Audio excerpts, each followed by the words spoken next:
Airlines हादसे पर उन्होंने माफी मांगी है और उनकी तरफ से कहा गया कि उस समय एयर डिफेंस सिस्टम एक्टिव था।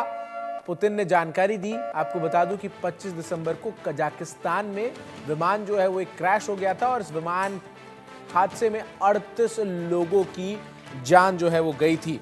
तो ये बड़ी जानकारी इस वक्त मैं आपको दे रहा हूं। रूस के राष्ट्रपति व्लादिमीर पुतिन ने कजाकिस्तान प्लेन क्रैश के लिए अपने अजरबैजानी समकक्ष से माफी मांगी है। इस दुर्घटना में 38 लोगों की मौत हो गई थी, जबकि कई लोग बुरी तरीके से घायल हुए हैं।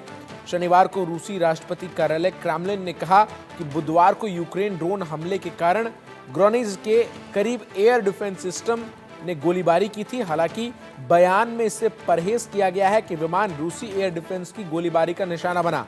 अब सवाल ये उठ रहा है कि आखिर रूस ने विमान क्रैश के 3 दिन बाद क्यों माफी मांगी है। एक तरफ विमान हादसे की जांच और कई दावे हैं, तो दूसरी तरफ राष्ट्रपति पुतिन ने सीधे अजरबैजान के राष्ट्रपति को फोन किया और क्रैश के लिए माफी मांग ली। 25 दिसंबर को अजरबैजान का विमान J28243 कजाकिस्तान में क्रैश हुआ था, लेकिन हादसे की वजह रूसी मिसाइल की टक्कर बताई जा रही है। यही वजह है कि पुतिन ने हादसे पर दुख जताते हुए माफी मांगी है। रिपोर्ट्स के मुताबिक प्लेन अजरबैजान की राजधानी बाकू से रूस के ग्रोज़नी जा रहा था। विमान हादसे में पुतिन माफी इसलिए मांग रहे हैं क्योंकि उन्हें पता है कि प्लेन एक यात्री विमान था। ऐसे में एक यात्री विमान पर हमला करना या फिर उसे मार गिराना किसी भी तरह से स्वीकार्य नहीं है, फिर चाहे युद्ध ही क्यों न हो रहा हो। युद्ध में भी देश ऐसी चीजों से बचते हैं।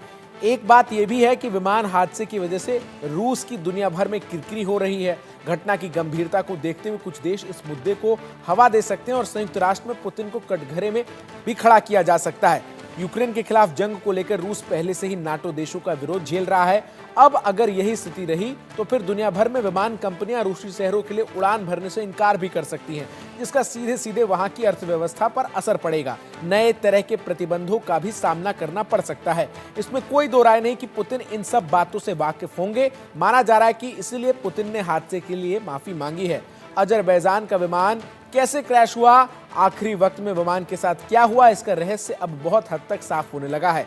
अजरबैजान की सरकार के मुताबिक विमान के क्रैश की अहम वजह बाहर से विमान पर हमला या तकनीकी प्रहार है। विमान हादसे से ठीक पहले एक जोरदार धमाके की आवाज सुनाई दी। दावा किया जा रहा है कि किसी हथियार के हमले की वजह से विमान क्रैश हुआ। अजरबैजान एयरलाइंस के मुताबिक विमान पर बाहर से हमला किया गया, इसलिए अंदेशा जताया जा रहा है कि रूसी एयर डिफेंस की मिसाइलों ने ही विमान को गिराया है। कई रिपोर्ट्स में मिलिट्री एक्सपर्ट्स ने भी आशंका जाहिर की है कि हो सकता है कि इस विमान को रूस ने गलती से मिसाइल से उड़ा दिया हो। विमान में 62 क्रू यात्री और 5 क्रू मेंबर सवार थे। जिंदा बचे यात्रियों ने धमाके की पुष्टि की है। रिपोर्ट्स के मुताबिक विमान के बाहरी हिस्से पर भी मिसाइलें के हमले के निशान हैं। बाहरी हिस्से में कई जगह छर्रे लग रहे हैं जो मिसाइल हमले की गवाही दे रहे हैं। दावा है कि मिसाइलों के छर्रे से ही विमान को नुकसान हुआ है। विमान के बाहरी हिस्से में बड़े बड़े छेद भी दिखाई दे रहे हैं। वहीं अजरबैजान एयरलाइंस के विमान ने उस इलाके में उड़ान भरी जहां यूक्रेन ने ड्रोन हमले की चेतावनी दी थी।